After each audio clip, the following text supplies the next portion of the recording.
সবাই রেডি তো? আজকে রাতে আমরা মন্ত্রীর ব্যাংক শূন্য করতে যাব।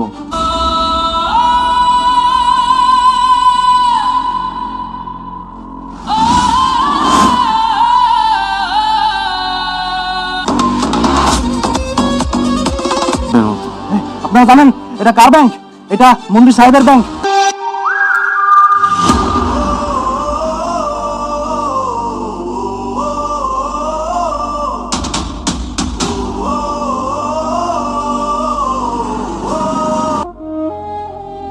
আসসালামু আলাইকুম বন্ধুরা, আমরা আজকে কথা বলবো দুনিয়া টাকার গোলাম 23 নাম্বার পর্ব নিয়ে। 23 নাম্বার পর্ব কবে আসবে এবং কোন ইউটিউব চ্যানেলে আপলোড করা হবে? আপনার যদি আননোন নোমান ইউটিউব চ্যানেলে নতুন হয়ে থাকেন তাহলে জটপট ভিডিওতে লাইক দিয়ে চ্যানেলটিকে সাবস্ক্রাইব করে রাখুন। আর হ্যাঁ, ভিডিওটা না টেনে ধৈর্য সহকারে দেখুন। এবার আসি আসল কথায়। বন্ধুরা, আজকের পর্বে এমন কিছু ঘটনা ঘটেছে যা পুরো গল্পটাকেই নতুন মোড়ে নিয়ে গেছে। একদিকে শেহজাদ নিজের পরিচয় গোপন করে আবার গোলাম সেজে চৌধুরী বাড়িতে ঢুকেছে, অন্যদিকে মন্ত্রীর ব্যাংকে শুরু হয়ে গেছে সবচেয়ে ঝুঁকিপূর্ণ অপারেশন। সবাই এখন বিশ্বাস করছে গোলামের স্মৃতি ফিরে এসেছে, কিন্তু আসল সত্যটা কি? শেহজাদ কি সত্যিই সব ভুলে গেছে, নাকি এটা তার খুব বড় একটা চাল? কারণ বাড়ির প্রতিটি মানুষ এখন নিজেদের গোপন সত্য লুকিয়ে রাখতে ব্যস্ত, আর সেই সুযোগটাই কাজে লাগাতে পারে শেহজাদ। অন্যদিকে ঋতু এখন নিশ্চিত যে গোলাম শুধু তারই, কিন্তু সে জানেই না যার সামনে দাঁড়িয়ে আছে সে আসলে সেই ভয়ঙ্কর শেহজাদ, যে সত্য জানলে পুরো বাড়ি কাঁপিয়ে দিতে পারে। এদিকে সবচেয়ে বড় ভুল করে ফেলেছে পরিবারের সদস্যরা।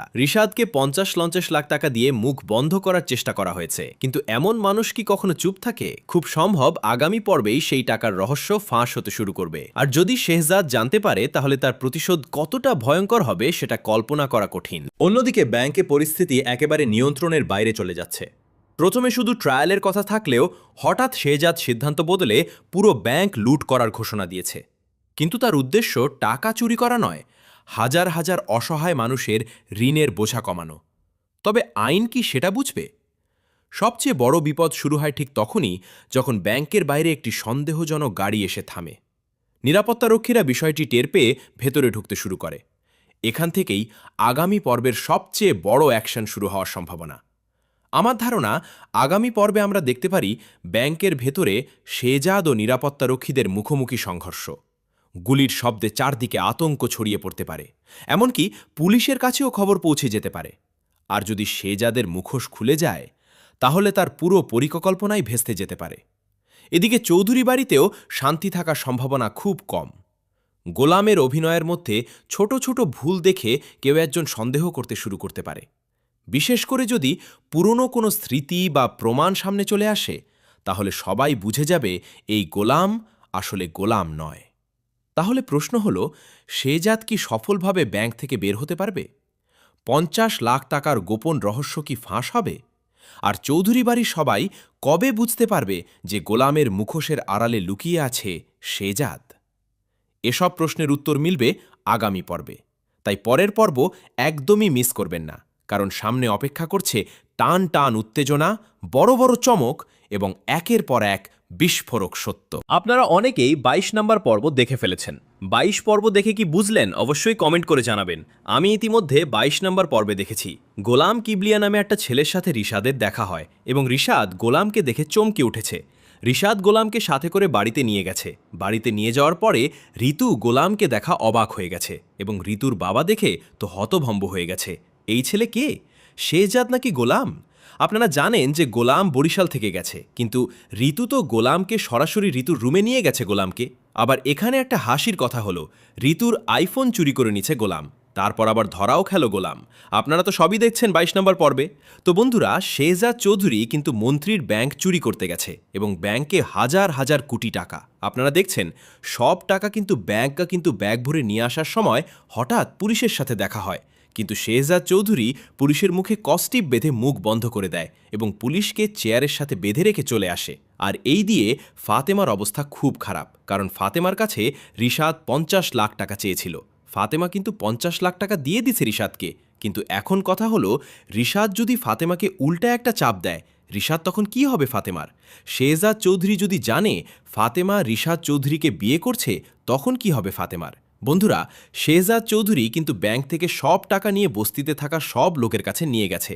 সব টাকা কি বস্তিবাসীকে ভাগ করে দিবে নাকি? টাকাগুলো শেহজাদ চৌধুরী নিয়ে যাবে, আপনাদের কি মনে হয় অবশ্যই কমেন্ট করে জানাবেন। আজ এই পর্যন্ত, সবাই থাকবেন, সুস্থ থাকবেন, আল্লাহ হাফেজ।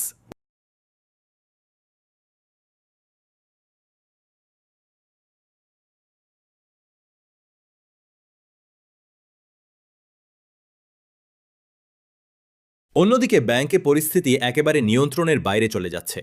প্রথমে শুধু ট্রায়ালের কথা থাকলেও হঠাৎ শেহজাদ সিদ্ধান্ত বদলে পুরো ব্যাংক লুট করার ঘোষণা দিয়েছে। কিন্তু তার উদ্দেশ্য টাকা চুরি করা নয়, হাজার হাজার অসহায় মানুষের ঋণের বোঝা কমানো। তবে আইন কি সেটা বুঝবে? সবচেয়ে বড় বিপদ শুরু হয় ঠিক তখনই যখন ব্যাংকের বাইরে একটি সন্দেহজনক গাড়ি এসে থামে। নিরাপত্তারক্ষীরা বিষয়টি টের পেয়ে ভেতরে ঢুকতে শুরু করে। এখান থেকেই আগামী পর্বের সবচেয়ে বড় অ্যাকশন শুরু হওয়ার সম্ভাবনা। আমার ধারণা, আগামী পর্বে আমরা দেখতে পারি ব্যাংকের ভেতরে শেহজাদ ও নিরাপত্তারক্ষীদের মুখোমুখি সংঘর্ষ। গুলির শব্দে চারদিকে আতঙ্ক ছড়িয়ে পড়তে পারে, এমনকি পুলিশের কাছেও খবর পৌঁছে যেতে পারে। আর যদি শেহজাদের মুখোশ খুলে যায়, তাহলে তার পুরো পরিকল্পনাই ভেস্তে যেতে পারে। এদিকে চৌধুরী বাড়িতেও শান্তি থাকার সম্ভাবনা খুব কম। গোলামের অভিনয়ের মধ্যে ছোট ছোট ভুল দেখে কেউ একজন সন্দেহ করতে শুরু করতে পারে, বিশেষ করে যদি পুরনো কোনো স্মৃতি বা প্রমাণ সামনে চলে আসে। তাহলে সবাই বুঝে যাবে এই গোলাম আসলে গোলাম নয়। তাহলে প্রশ্ন হল, শেহজাদ কি সফলভাবে ব্যাংক থেকে বের হতে পারবে? ৫০ লাখ টাকার গোপন রহস্য কি ফাঁস হবে?